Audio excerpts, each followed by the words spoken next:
მოგესალმებით. ყველა სოციალური აქტი იწყება ადამიანური თანადგომის ისტორიებით ან მისი დეფიციტით. თანადგომის მნიშვნელობასა და შინაარსზე სასაუბრო დღეს ბიომეტრის სტუმარი გახლავთ ქალბატონი ნათია ხარატი. მოგესალმებით ქალბატონი ნათია, მადლობა რომ მობრძანდით. როდესაც დგება განსაცდელი ჩვენ ყველანი თითქოს შფოთავთ, მაგრამ ძალიან შორიდან ვაკვირდებით პროცესს. როგორ იწყება ზოგადად თანადგომა, თანაგანცდა და ემპათიის შეგრძნებები, რომელიც გაახლოვებთ აღნიშნულ პრობლემას? ხო, ალბათ ძალიან ინდივიდუალურია თავიდანვე ყველა სხვადასხვანაირად შეუძლია ამ თანადგომის გამოხატვა და განსაკუთრებით გამომდინარეობს რაღაცა შინაგანი ტემპერამენტიდან, ესე რომ ვთქვა და გენეტიკური მასალიდან, მაგრამ ასევე იმ გარემოდან, სადაც ვიზრდებით, ხო? და რაღაცა დროს ვატარებთ. ჩაგეკითხებით რომელია ქალბატონი ნათია ეს გარემო? გარემო თანადგომის და თანაგრძნობის მაღალ ხარისხს სანამ მივალთ მაგამდე იქამდე და გარემოში შესაბამისად რა გარემოშიც ვიზრდებით იმას ვნახულობ და რაც შეეხება თანადგომას რავი ბევრი რამე განსაზღვრავს ამას ოჯახური გარემო პირველ რიგში რას ხედავ და რა ხდება შენს ირგვლივ შენ როგორ გექცევიან და შემდეგ ალბათ პროფესიიდან გამომდინარე ვისაც გაქვს შეხება იმათ მიმართ კიდევ ცალკე შეგრძნებები ვითარდება და ზოგადად როგორ არის ხო ჩვენი სოციალური განვითარების პირველი გარემო არის ჩვენ, მერე ჩვენს ირგვლივ მცირე გარემო რაც გვაკრავს ეს ოჯახია, მერე სოციუმი და ამ სოციუმში შედის განათლების ყველა ეტაპი, ფორმალურიც და არაფორმალურიც მათ შორის და ის გარემო რაშიც ცხოვრობ და ეს მერე თანდათან უფრო ფართოვდება და დღევანდელ დღეს როდესაც გლობალიზაციაზე გვაქვს საუბარი და უფრო მეტი ინფორმაციის მოძიება არება შეგვიძლია, რა თქმა უნდა, ეს უფრო ვრცელი ხდება და როგორ ვითარდება შინაგანიდან გამომდინარე, ეს გენეტიკური და ფენოტიპური მიმართულება ერთმანეთს ეჯახება და რაღაცნაირად ჩვენ ვაყალიბებთ ჩვენ ხასიათს დროთა განმავლობაში და ალბათ ძალიან დიდი მნიშვნელობა აქვს შინაგანსაც და გარეგან სიტუაციასაც, რასაც ხედავ ირგვლივ, ვინ გაგზარდა სახლში, ვინ გაგზარდა გარეთ, თუნდაც სკოლაში და თუნდაც უმაღლეს სასწავლებელში. მე ვფიქრობ იმასაც ძალიან დიდი მნიშვნელობა აქვს, როგორ ხედავთ სხვა ადამიანები, როგორ მოქმედებენ ამ მდგომარეობაში, ხო? აი რა უკუგება აქვთ ამ სიტუაციის და როგორ პასუხობენ ამას და განათლება უმნიშვნელოვანესია, მარტო სკოლას არ ვამბობ, ზოგადად განათლება ან მარტო ჩვენი ინდივიდუალური განათლება არა ზოგადად ჩვენს ირგვლივ ვინც არიან ადამიანები, იმათი განათლების დონეც კი გავლენას ახდენს ყველაფერზე, რაც ხდება ჩვენში, შიგნიდანაც და გარედანაც, მე ესე ვფიქრობ. დიახ, ნაბიჯ-ნაბიჯი იზრდება ემპათია, ბუნებრივია და თანაგრძნობა თანადგომის კომპონენტები, თუმცა კვალდაკვალი იზრდება სტიგმა. საზოგადოება შობს სტიგმებს, რომელთან ერთად გვიხდება თანაცხოვრება. თქვენ ყველაზე კარგად იცით, როგორია სტიგმასთან ერთად ცხოვრება ჩვენ სოციუმში, გვიამბეთ ამ ნაწილის გამოწვევებზე. განათლებასთან კავშირშია სტიგმაც, ხო? ნებისმიერი მიმართულებით. გამოწვეული, არა, ჩემთვის სტიგმა არის პირდაპირ პროპორციული განათლების. ინფორმაციის დეფიციტის და არ ცოდნით რაღაცეების და ამ არ ცოდნით გამოწვეული შიშით. ანუ მე ვმუშაობ ჩემი ესეთი სპეციალობით მიმართულება, მომიწია რამდენიმე მიმართულებით მუშაობა და ყველა მიმართულებაში მომიწია იმ ადამიანებთან ყოფნა, ვისაც რაღაცა განსაკუთრებული ქრონიკული დაავადებები აქვთ. ერთი ჩემი მიმართულება ნევროლოგია და ეპილეფსიით მქონე ადამიანებთან მუშაობ და მეორე არასამთავრობო ორგანიზაციაში მუშაობდი დაივშიცის გავრცელების წინააღმდეგ და აქედან მოგვიწია მაღალი რისკის ჯგუფებთან მუშაობა. შესაბამისად, ყველა ნაბიჯზე ამ ადამიანებთან ურთიერთობის ვხედავდით, რომ როგორ იყო საზოგადოების უკუგება და პასუხი ამ სიტუაციაზე. პრობლემა იყო კიდევ აი ეხა უკვე ყველასთვის ესეთი სატრაბახოდ შეიძლება ითქვას, რომ ჩვენ ქვეყანაში არის ჰეპატიტის მკურნალობის საყოველთაო პროგრამა და ყველას შეუძლია უძვირფასესი პრეპარატებით იმკურნალოს, თუმცა 2011 წელს, როდესაც ჩემმა ორგანიზაციამ ბევრ სხვა არასამთავრობო ორგანიზაციასთან ერთად დაიწყო ამის საწინააღმდეგოდ რაღაცა პრობლემის წინ წამოწევა და ადვოკატირება და ამის დანერგვისთვის ბრძოლა ძალიან ბევრი ცუდი თვალით გვიყურებდა. იმიტომ რომ ფიქრობდნენ, რომ ეს იყო მაღალ სტიგმატიზირებული დაავადება. დაავადება, რომელიც აქვთ მხოლოდ ნარკოტიკების მომხმარებლებს. ხოლო ის, რომ ნარკოტიკს ვიღაცა მოიხმარს, ამას არ თვლიდნენ დაავადებად და იმის აღქმა, რომ ეს სამწუხაროდ ასევე თავისთვის ქრონიკული დაავადება არ ქონდა. და გარდა ამისა იყო რაღაცა შიში. ყველაფერი ასოცირებული არის შიშთან. ინფორმაცია არ გვაქვს, გვეშინია, დაგვემართება. მანამდე ვახსენე ეპილეფსიაც, ხო, ასევე მეორე უკიდურესობა, როდესაც ადამიანებს გონიათ, რომ აი ესეც დაავადებაა, ცუდად გამოიყურება ამ დროს ადამიანი, იმიტომ რომ გულყრაკრუნჩხვა ხდება და რაღაცნაირად და შესაბამისად ეს შეიძლება გადაგვედოს, შეიძლება ამან ჩვენს ესეც ამბავი ჩვენ შეგვეხოს და ჩვენს ეგეთი რამე დაგვემართოს და ამიტომ ცდილობდნენ ესეთი ადამიანების გარიყოფას და სტიგმატიზებას. ოღონდ ეს არ არის დღევანდელი დროის ამბავი, ეს წლების განმავლობაში ხდებოდა და საუკუნეების განმავლობაში მაგალითად ეპილეფსია უხსოვარი დროიდან არის ცნობილი და თუნდაც ევროპაში დღესაც რო ჩახვალთ, აი ყველაზე კარგი ცენტრები მკურნალობის არის ქალაქის შემოგარენში, რაიმე ეკლესიების და სამონასტრო კომპლექსების ტერიტორიაზე. ძალიან ბევრზე მეტყველებს ლოკაცია. აი პირდაპირ ბმაშია, სადაც ახლა ეს სამონასტრო კომპლექსები აღარ ფუნქციონირებს, მაგრამ ძალიან კარგად განვითარებული სამეცნიერო ცენტრებია. კაპიტანი ნათია, რადგან შეეხეთ ამ თემას, ყოველთვის ვცდილობ კორექტულად ვისაუბრო რელიგიის ჭრილში, თუმცა იმ ტიპის სოციუმში, რომელსაც ჩვენ წარმოვადგენთ, ხომ არ თამაშობს გარკვეულ როლს რელიგიური ასპექტები და კულტურა, სტიგმის ჩამოყალიბების პროცესს გულისხმობ ბუნებრივია, ხომ არ არის ეს ერთგვარი ხაზი, რომელიც გაგრძელება თუნდაც არასწორად მიწოდებული რელიგიური ტექსტებისა. არასწორად ინტერპრეტირებული რაღაცა გამოსალოცი ადამიანები, რომლებიც ეშმაკს ყავს შეპყრობილი, მაგალითად ეს იყო ეპილეფსიის მქონე ადამიანების დაღი და კარგად გამოიცანით, რატომაც იყო ეს ცენტრები ტაძრებთან მიმართებაში. იგივე ჩვენი რელიგია იქნება დაუშვათ ქრისტიანული, მუსლიმური, იუდური, ყველა რელიგია აღმოცენებულია სიყვარულზე, მაგრამ ინტერპრეტაცია როგორ ხდება ამ ყველა ნათქვამის ცოტა ისე არის. თან ორმაგი სტანდარტებიც ჩანს ინტერპრეტაციის ფონზე. ერთი ფონზე ამბობენ, რომ ეს არის რაღაცით შეპყრობილი ადამიანი და ამას არავინ არ უნდა გაეკაროთ. მეორე კუთხიდან ჩვენ გვეცოდება ეს ხალხი და აი ჩვენთან შევიფარებთ და ჩვენ მოვუვლით. ოღონდ მოვლის ხარისხი როგორია, რამდენად საჭირო ამ ხალხის ესე იზოლირება და ცალკე გადაყვანა, ეგ კიდე სხვა საკითხი იყო და აი ამან გამოიწვია, მე მგონი აი დროთა განმავლობაში ბევრი სხვადასხვა, ანუ ის რომ დავუშვათ თავად საეკლესიო გადმოთარგმნა ამ ტექსტების შეიძლება არასწორი ყოფილიყო, ანუ რელიგიის მსახურების ინტერპრეტაცია არა მხოლოდ საეკლესიო რელიგიის მსახურების ინტერპრეტაცია ტექსტების არასწორი იყო, იმათი მიწოდებული ტექსტი კიდე ხალხში, სადაც არ იყო ინფორმაცია სრულად და ბოლომდე ცნობილი, კიდე უფრო ნაკლები იყო. და შესაბამისად ნაბიჯ აი ეს ემპათია ხრებოდა იმ ადამიანებში, ვისაც ინფორმაცია არ ქონდა. თუმცა მედიცინაზე ვინც მუშაობთ, ყველას გვასწავლიან, რომ ეგ არის პირველი რაც უნდა გქონდეს და მე მგონი სხვანაირად ვერც იმუშავებ, ვერც ერთი მიმართულებით, თუ აი ეს რაღაცა შინაგანი ემპათიურობა არ გაქვს, რომელსაც თან სწავლობ, აღიქვამ და სწორ ინტერპრეტაციას უკეთებ, რომ თავიდან აიცილო სტიგმა. სტიგმატიზაცია ეხება არა მხოლოდ იმ ჩამონათვალს, რომელიც გავაჟღერეთ, არამედ დამოკიდებულებების სხვადასხვა ციკლს, ერთგვარ მარგინალიზაციას უწყობს საზოგადოებაში, ხელს სხვადასხვა ტიპის დამოკიდებულებები და მათთან ბრძოლა. მიუხედავად მხარდაჭერის აუცილებლობისა, ჩვენ ხშირ შემთხვევაში ხვდებით გულგრილი და ვუბიძგებთ ადამიანებს საბოლოოდ ბუნებრივია. რა გვაქვს საიმედო და პოზიტიური ძვრები ამ ნაწილში, აი სწორედ თქვენი ტიპის ორგანიზაციების მხარდაჭერით მე ვფიქრობ, რომ რაღაც შედეგი უკვე დგას თვალსაჩინო.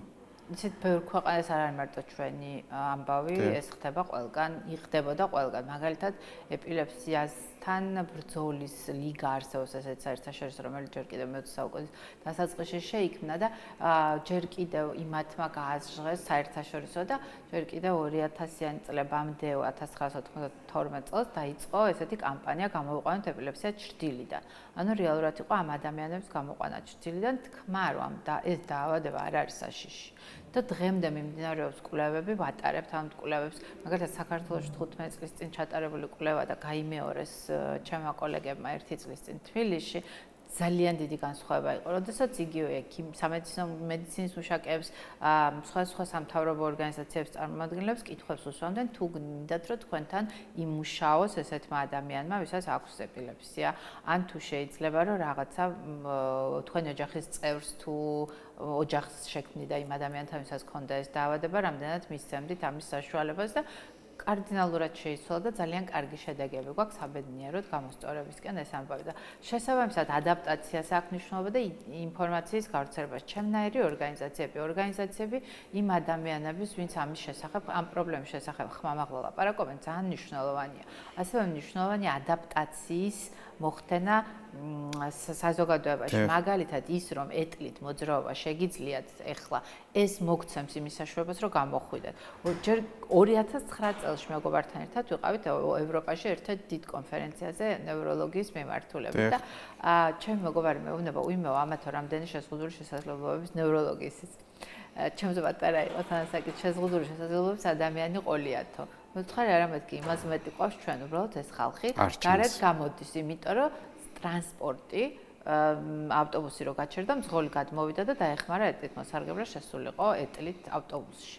საზოგადოებრივ ტრანსპორტში, რომელიც ჩვენთან არ იყო, იმიტომ რომ არ იყო მოწყობილი ტროტუარი ისე, არ იყო ისეთი ავტობუსი, რომელსაც ექნებოდა გადმოსაწევი და ავიდოდა ბავშვი იქნებოდა იქნებოდა თავისით და მძღოლებსაც არ ქონდათ იმდენი ინფორმაცია და განათლება, რომ უნდა დაეხმაროს ამ ადამიანს ავიდეთ. შესაბამისად, გამოვიყვანოთ დილიდან ყველა ის ადამიანი, ვისაც შესაძლებლობები აქვს, ამას ჭირდება რაღაცების მოწყობა. დაუბრუნდებით დამოკიდებულებასთან და ცეგეპატიტთან ამბავს 2011-ში როგორც გითხარით დავიწყეთ კამპანია მკურნალობასთან დაკავშირებით და პირველი გამოგვეხმაურა მაშინ ბათუმის მერია და 12 წელს შევიტანით მე მგონი ტესტირება იმ ნებისმიერი ადამიანის ვისაც სურვილი ექნებოდა ცეჰეპატიტზე. და ჩვენი ორგანიზაცია უწევდით მონიტორინგს ამ ტესტირებას, როგორ მიმდინარეობდა და ძალიან ბევრი ადამიანი იყო ინფიცირებული და ამის პრობლემა ის იყო, რომ 90-იან წლებში გამოვიარეთ შავბნელი და არ ხდებოდა სტერილიზაცია საჭირო წესებით არ ჰქონდა ფიზიკურად ამის საშუალება ქვეყანაში. შუქი არ იყო გადაბმულად 3 საათი, რომ ის ავტოკლავში რაღაც 3 საათი დამუშავებას მიცემდა. ხაბატონია, ეს ტექნიკური მხარეა, თუმცა მენტალურად ჩვენ ეს საბჭოთა კავშირის ინერციას მივყვებით ჯერ კიდევ შესაბამისად ცნობიერებაში ეს პაუზა სწორედ გამოწვეულია იმ დეფიციტებით, რომელიც აი ამ წლებმა მოგვიტანა. ყველაზე მნიშვნელოვან როლზე მინდა თქვენი ყურადღება შევარჩიო, რომ როგორც არის ახლო გარემოცვა და ოჯახის მხარდაჭერა, როდესაც სტიგმაზეა საუბარი. გასაგებია საზოგადოების ნაკლებად გულგრილი თუ გულგრილი საზოგადოების დამოკიდებულება, მაგრამ განსაკუთრებით მნიშვნელოვანია იმ ახლო წრის განწყობა და მხარდაჭერა, რომელიც ჩვენს ყოველდღიურობას ქმნის, არის თუ არა გარღვევა ამ ნაწილში, ან თქვენს პრაქტიკაში არის თუ არა მუშაობა სწორედ ამ რგოლზე ერთგვარი ადაპტირება. ძალიან მნიშვნელოვანია ვიმუშაოთ პაციენტებთან და პაციენტების მშობლებთან, ოჯახის წევრებთან. თუ უნდა წამოვიდეს ეს ოჯახის წევრებიდან, პირველ რიგში უნდა წამოვიდეს იმ ადამიანებთან, ვისაც აქვთ რაღაცა სხვა სახის ტიპის ქრონიკული დაავადება იქნება თუ მხარდაჭერა გვერდში დგომა ყველამ უნდა იცოდეს და ეს იგივე კუთხიდან გამომდინარე, რომ ინფორმაცია ექნებათ, რამდენად შესაძლებელია ამ პრობლემის მოგვარება, იქიდან გამომდინარე, ეცოდინებათ, რომ მოგვარების გზაზე შეიძლება გვერდში დავდგათ ამ ადამიანებს. და თუ არ გვარდება ეს პრობლემა, მაგრამ ემპათია და ადამიანური საწყისები გვაიძულებს დავრჩეთ ადამიანებად, ამ შემთხვევაში რა ხდება? აუცილებელია ემპათიის შეგრძნება ამის იგივე ინფორმაციას და განათლებაზე მივდივართ რა თუ არ გვარდება ეს ნიშნავს რომ შენ მხარდაჭერა ჭირდება ადამიანს და არა გვერდში დგომა და არა მხოლოდ შეცოდება დახმარება ანუ ემპათია არ გამოიხსახება იმაში ქართველებს ყველას აქვს ის რომ ამას რა დამართნია საწოდავი ღმერთო ჩემო არა ეს არ არის მხოლოდ ემპათიის გამოხატულება, ემპათიის გამოხატულება არის ის, რომ ამ ადამიანის საჭიროებები ვიცოდე და საჭიროებების მიხედვით შევძლო მისი დახმარება, ხელშეწყობა, ან თუდად ზედმეტი ყურადღება არ გამახვილო გარკვეულ პრობლემაზე, თუ ეს იმ წუთას არ არის საჭირო. რა ინსტრუმენტებით ებრძვით სტერეოტიპს? განათლებით, ინფორმაციით და რაც შეიძლება, რავი, ახლა ხასიათს ადამიანს ვერ შეუძლი თუ არა აქვს რაღაცა საკუთარი ამისი შინაგანი ჩანაწერი ამის შეცვლა ძალიან რთულია, მაგრამ იგივე განათლება და ინფორმაცია მე ვფიქრობ ყველაზე ძლიერი ინსტრუმენტებია ამისი და იმის აღქმა სწორად როგორ მოიქცენ რაღაცა ქცევის წესები, რომლებიც უნდა ისწავლონ, თუმცა რა თქმა უნდა, მაინც ინდივიდუალურია და სამწუხაროდ ხშირად მინახავს ისევ იმ ადამიანს, ვისაც შეიძლება მართლა პრობლემა ჰქონდეს, მოდიოდეს რაღაცა თვით სტიგმატიზაცია, ესეც მეორე მხრივი პრობლემაა და ასევე პოზიტიური სტიგმატიზაცია, როდესაც მე მაგალითად იმიტომ რომ ესეთი ვარ, მაშინ ესე უნდა მომექცე. აი მე ცუდად ვხედავ და შენ ეს უნდა გაითვალისწინო და რაღაცაები დიდი ასოთი დაწერო. ოღონდ ამას ამბობ არა იმიტომ რომ რეალურად ეს ცვლილება მოხდეს. რაღაცა შეიძლება ნიშნის მომგების გზით თქვა რომ აი მე რო ცუდად ვხედავ, ჩემთვის რატო არ აკეთებ ამას. ხო შესაბამისად ეს უნდა გამოისახებოდეს ყველაფერში და რაც მთავარია მნიშვნელოვანია ამას კონდეს უფრო გლობალური ერთი ორგანიზაცია და 10 ორგანიზაცია ამას ვერ იზამს. ეს უნდა იყოს მოქალაქეობის სწორი სამოქალაქო საზოგადოების ჩამოყალიბებაში მნიშვნელოვანია განათლების სისტემური ცვლილებები. შესაბამისად ის რომ დავიწყეთ სამოქალაქო განათლების სწავლება ჩვენი შვილებისთვის, ის რომ დავიწყეთ მე და საზოგადოება თუ რაც იქნება იმის სწავლა, აქედან გამომდინარე ბავშვმა უნდა იცოდეს, რომ თუ შენს კლასში 20 ბავშვს არ უკეთია სათვალე და 5-ს უკეთია, ეს არ ნიშნავს, რომ ეს 5 შენგან განსხვავებულია. ბავშვმა უნდა ეს ისწავლოს ოჯახიდან, რა თქმა უნდა, და ეს უნდა გაამყაროს, თუ ოჯახში ამ საშუალება არ არის, ეს უნდა გაამყაროს იმ საქცევაში და სახელმწიფოში, ვისაც რა ინფორმაციას მასაც მასწავლებელი მიაწოდებს. და ალბათ ბუნებრივია სოციუმის უდიდესი ჩართულობა. თქვენ აღიარება ახსენეთ საუბრისას, ალბათ ერთ-ერთი უმნიშვნელოვანესი გზა არის აღიარება და პრობლემასთან დამოკიდებულების ჭრილს და იგივე სირთულეა ალბათ მენტალური პრობლემების შემთხვევაშიც. რა ეტაპებია? და აღიარება რთულია, იმიტომ ეს ორმაგი რაღაცა ციკლურია, ხო? ვერ აღიარებ ამას, იმიტომ რომ მაღალი სტიგმის ქვეშ ხარ და თუ არ აღიარებ, შესაბამისად ეს სტიგმატიზაცია ხანდახან უნებლიეთ შეიძლება გაგრძელდეს. დიახ, სწორედ ვერ აღიარების კომპონენტი ხომ არ არის ისევ და ისევ საზოგადოების ზეწოლით გამოწვეული, განსაკუთრებით მენტალურ და დამოკიდებულებების ჭრილში, როდესაც ადიქციებზე ვსაუბრობ, ჩვენ ყველა ვიცით, რომ საზოგადოება საკმაოდ მკაცრია, მიუხედავად ყველა იმ სისუსტისა, რომელიც მას ახასიათებს. საზოგადოება ამ შემთხვევაში რაღაცნაირად ორ პირიც გამოჩნდება ხოლმე, იმიტომ რომ ერთი მხრივ მკაცრია და მეორე მხრივ ამ ადამიანების თითქოს რაღაცნაირი ისეთი შიში აქვს, რომ აი რაღაცა მე ჩემზეც არის მოქმედოს და მეც ეგეთი არ გავხდე და საქართველოში მე ვფიქრობ პირველი მენტალური და რაღაცა ეთნიკური სიცუდებს ამას, რომ ყველაზე დიდი პრობლემა არის გვაქვს ალკოჰოლზე დამოკიდებულება.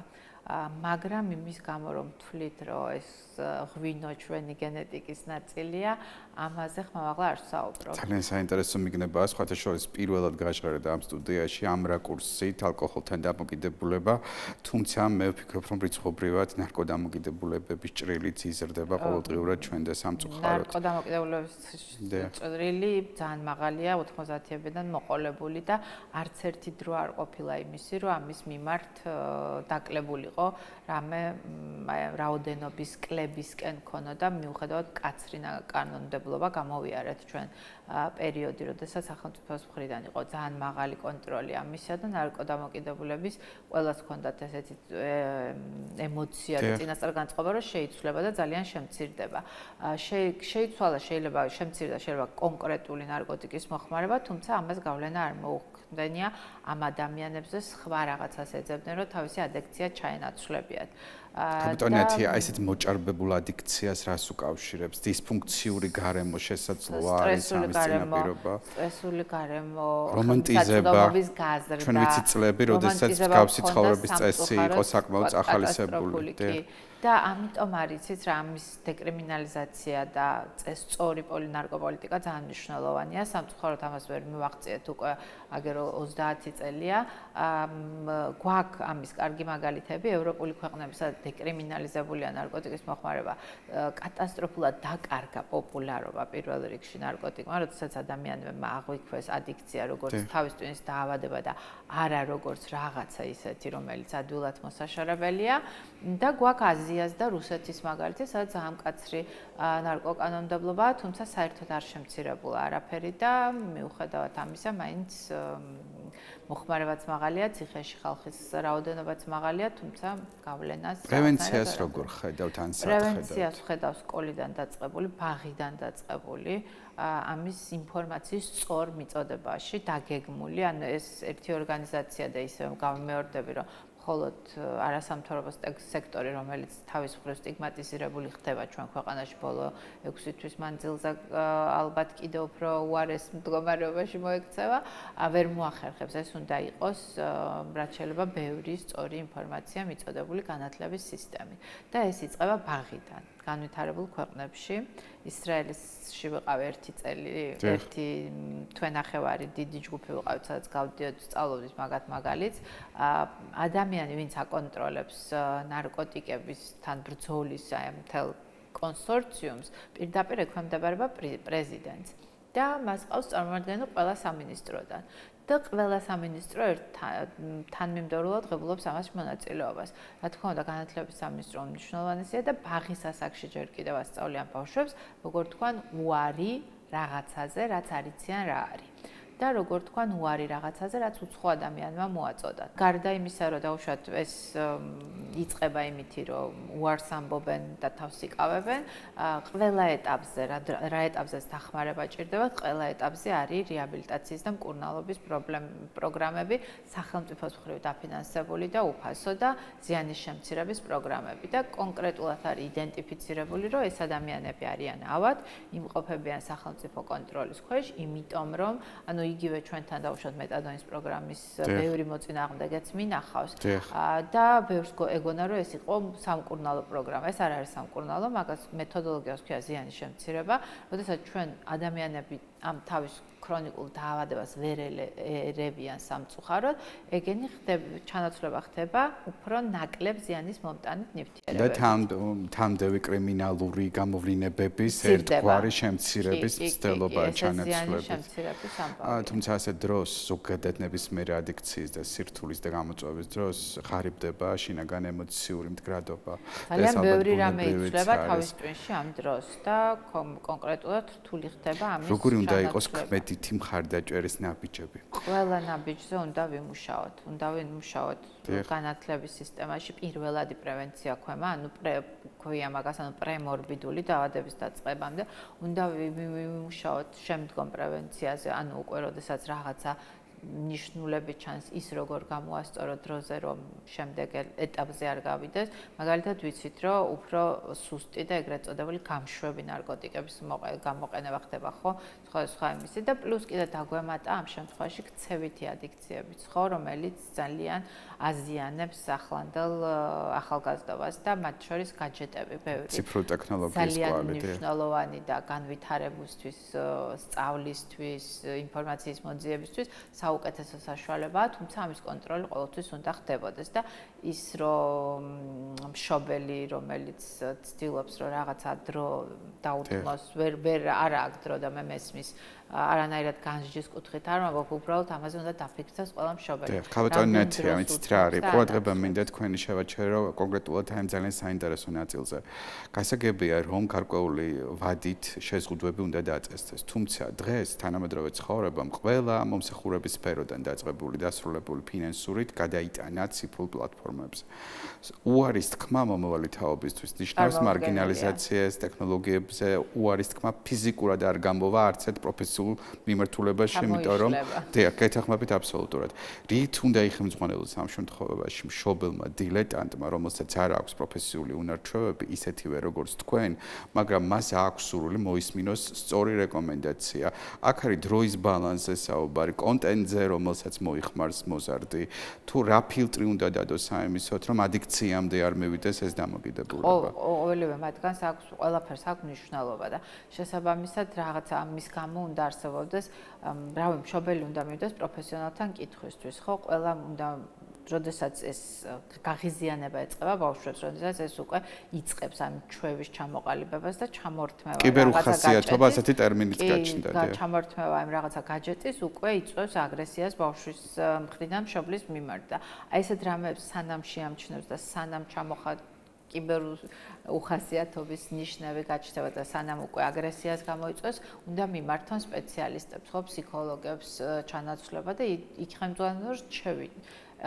ანუ წამლით ყველაფერს ვერ შეცვლი, შესაბამისად რაღაცა ქცევა უნდა შევცვალოთ და ეს ქცევის შეცვლა უნდა იყოს მიმართული სხვადასხვა ალტერნატივა უნდა გქონდეს სამწუხაროდ ასევე ძალიან დაბალია ჩვენ ქვეყანაში ალტერნატივა სპორტული გასართობი რაღაცა დღის ცენტრები, რომლებიც ბავშვებს დააინტერესებს, ხო?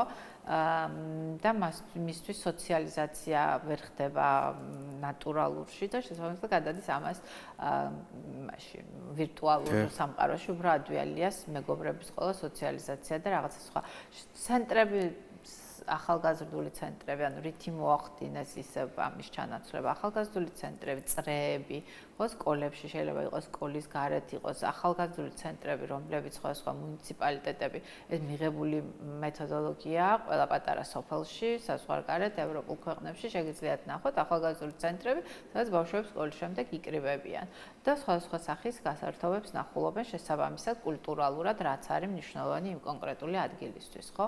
ესეც ერთ-ერთი მნიშვნელოვანი მეთოდია, რომ იყოს ამათი უფრო საინტერესო და გამოყენებად სფეროში დასაქმებად დაინტერესება. თუმცა ეს საკმაოდ მაღალი სტანდარტია, რომლის ამბიცია ჩვენს ყოველდღიურობაში ნაკლებად იკვეთება.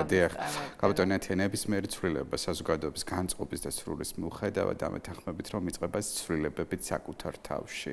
როგორ იწყება ეს გზა და ბუნებრივია საინტერესოა ჩვენი მსმენელისა და მაყურებლისთვის, არის თუ არა თქვენს პრაქტიკაში სტიგმატიზაციის და ადიქციის მიუხედავად ნათელ გზაზე დაბრუნების მაგალითები და პერსპექტივები. 2013-ში პან კი მუნი იყო მაშინ კაიროს გენერალური მდივანი და თქვა რომ ჩვენ წავაგეთ ნარკოტიკებთან ომი. და რაღაცნაირად ესე პესიმისტური გაჟღერება, პესიმისტური სიტყვის გაჟღერება მოხდა ამ შემთხვევაში, იმიტომ რომ აქ იმდენად დიდი და გლობალურია ეს პრობლემა ტრანს ქვეყნებს შორის და ტრანსნაციონალური დანაშაულის, რომ ამის იმდენ დიდ ფულთან გვაქვს საუბარი, ამის ესე აღმოფხვრა ადვილად არ მოხდება.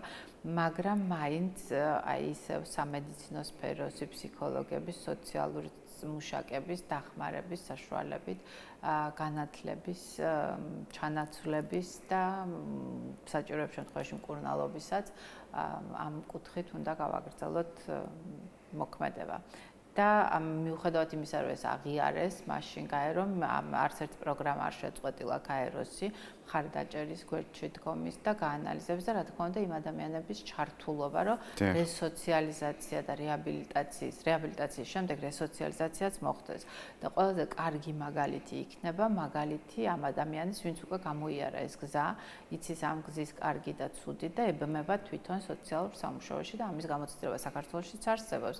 არსებობს ორგანიზაციები, სადაც ყოფილი ნარკომახმარებლებმა გაიარეს ეს რთული, ხანგრძლივი ჩაბარდნებით სავსე გზა, მაგრამ დღესდღეობით ცდილობენ, რომ დაეხმარონ ამ ადამიანებს ამ გზაზე მყოფს და ამიტომ უნდა იყოს რაღაცა ესეთი მრავალმხრივი მიდგომა, არსებობს ძალიან ბევრი კარგი გამოცდილი მეცნიერი, ისევ არასამთავრობო სექტორის წარმომადგენელი თუ საუნივერსიტეტო სფეროებში, რომლებმაც იციან და შემუშავებული აქვთ ბევრნაირი მიმართულება საქართველოს ნარკოპოლიტიკის გაუმჯობესების გზაზე დაყენების, გაუმჯობესებას პირდაპირ ვერ ვიტყვი, მაგრამ ხელშეწყობის და რესოციალიზაციაც ერთ-ერთი გამოკვეთილად მკვნეული თემა და გეთანხმებით და პირველ ყოვლისა მაშინ, როდესაც ადიქციებზე და გამოწვევებზე საუბარი ბუნებრივია, ეს ძალიან მძიმეა და ძალიან ცუდი და რთული პროცესია, მაგრამ ერთგვარი ფილტრია საზოგადოების, რომელიც განწყობების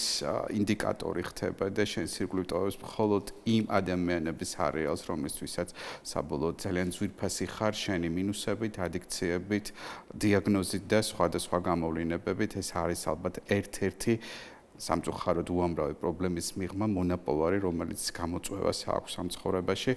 სტიგმაზე დავიწყეთ საუბარი და მინდა სტიგმითვე დავასრულოთ საზოგადოებას უთხრათ რა არის ზოგადად სტიგმა და ის რომ ამ ეპოქას თანამედროვე ცივილურ საზოგადოებას უბრალოდ არ უხდება და ძალიან უხერხულია დღეს ისევ საუბრობდეთ სტიგმებზე. აბრუნებს შუა საუკუნეებში ხო სტიგმა ასოცირდება ყოველთვის ეს იყო რაღაცა ის დამღა რომელსაც ადამიანები ადებდნენ იმ ადამიანებს რომ მათი გარჩევა მოხდებოდა მაშინ აიდი ბარათები არისო და შესაბამისად რაღაცა დამღით ამას განსაზღვრავდნენ და სამწუხაროა რომ დღეს მაგაზე ვლაპარაკობთ საქართველოში, მაგრამ მე მაინც როგორც გითხარით, რამდენიმე წლის განსხვავებით კვლევა ჩატარდა სტიგმის შეფასების და შედეგები იყო ძალიან სიკეთისკენ მიმავალი და მე მაინც იმედით და პოზიტივით დაგსჩორდებით, იმიტომ რომ მგონია რომ ჩვენი ახალგაზრდები საოცარი ფერადი, ლამაზი, განათლებული სხვა ღირებულებებით. კი, სხვა ღირებულებებით, თავისუფლების მოყვარული ადამიანები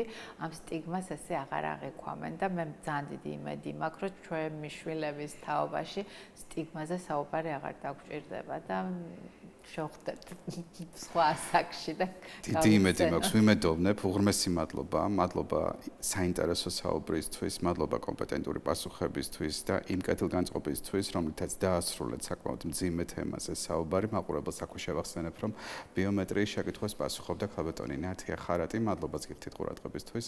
მომავალ შეხვედრამდე გემშვიდობებით. ნახვამდის.